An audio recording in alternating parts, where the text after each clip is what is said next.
merespon pemberitaan yang mengungkapkan bahwa Presiden mengambil sikap untuk akan bersikap tidak netral dan akan cawe-cawe. Semenjak malam sampai dengan tadi siang, kami banyak sekali menerima ungkapan aspirasi dan kekhawatiran.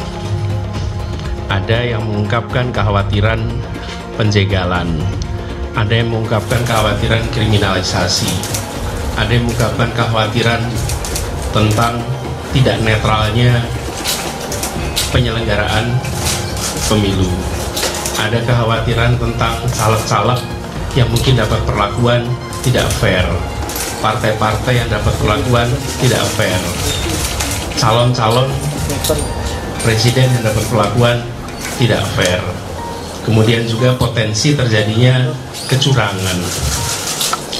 Yang semua itu dikhawatirkan muncul akibat adanya pernyataan bahwa tidak netral dan cawe-cawe.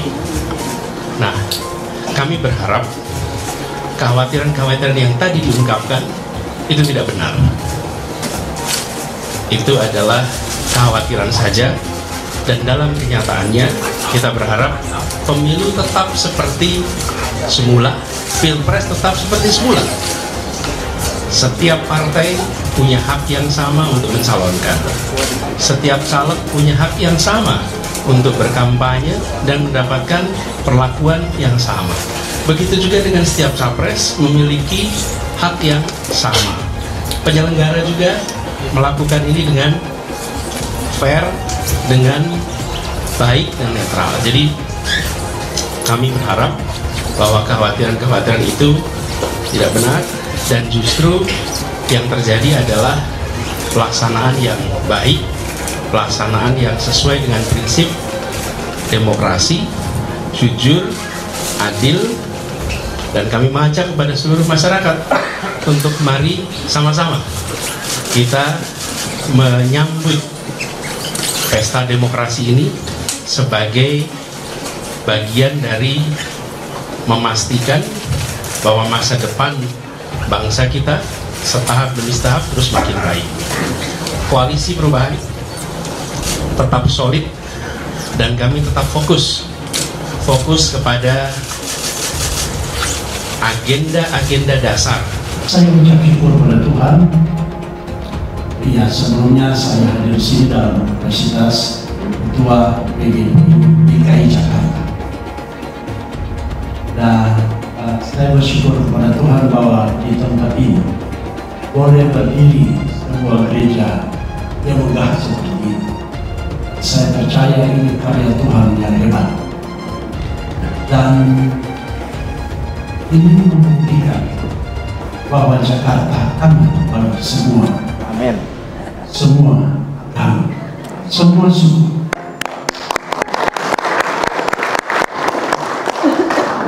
Dan kita bangga menjadi warga DKI Jakarta, sangat bangga. Dan sekali lagi saya tidak bisa bicara banyak lagi, and I am speechless. Saya bisa ngomong lebih karena Bapak Ibu bisa melihat karya yang hebat ini. Sekali lagi Pak Menteri, terima kasih sudah memberikan izin karena saya sebagai Ketua PGRI Jakarta dalam periode sekarang ini, saya sangat berterima kasih karena hampir 50 gereja yang telah mendapat izin.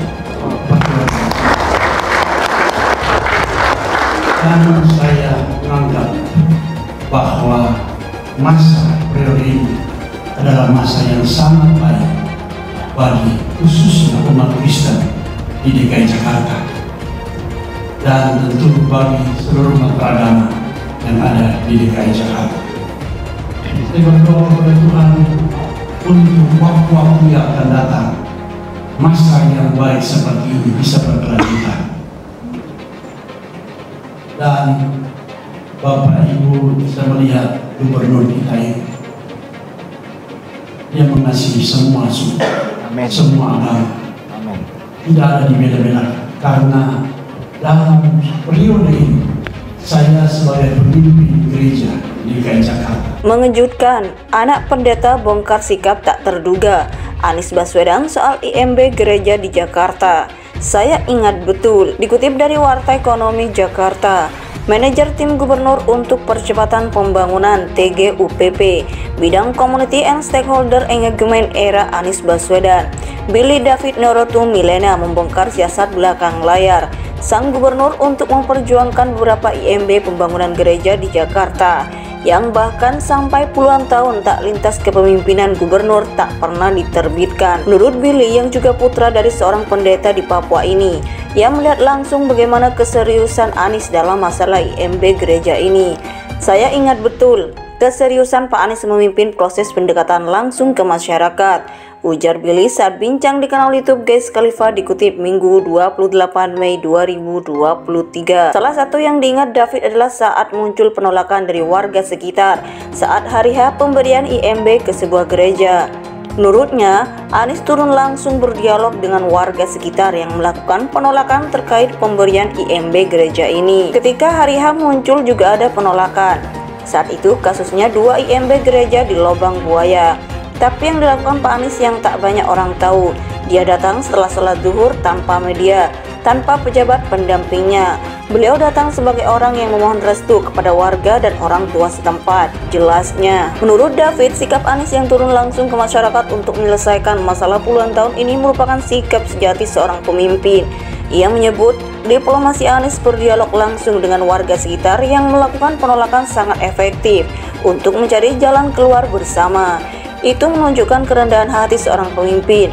Dia bisa dengan mudah memanggil Pak RT dan Pak Lurah, tapi tidak dilakukan dengan beliau.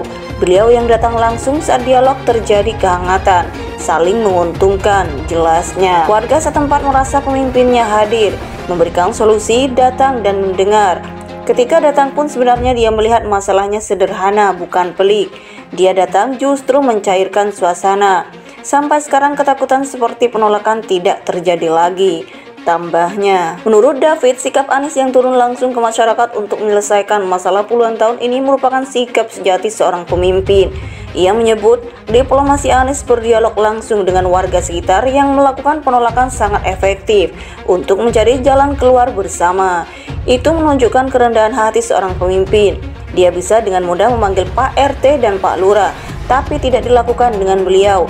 Beliau yang datang langsung saat dialog terjadi kehangatan, saling menguntungkan, jelasnya.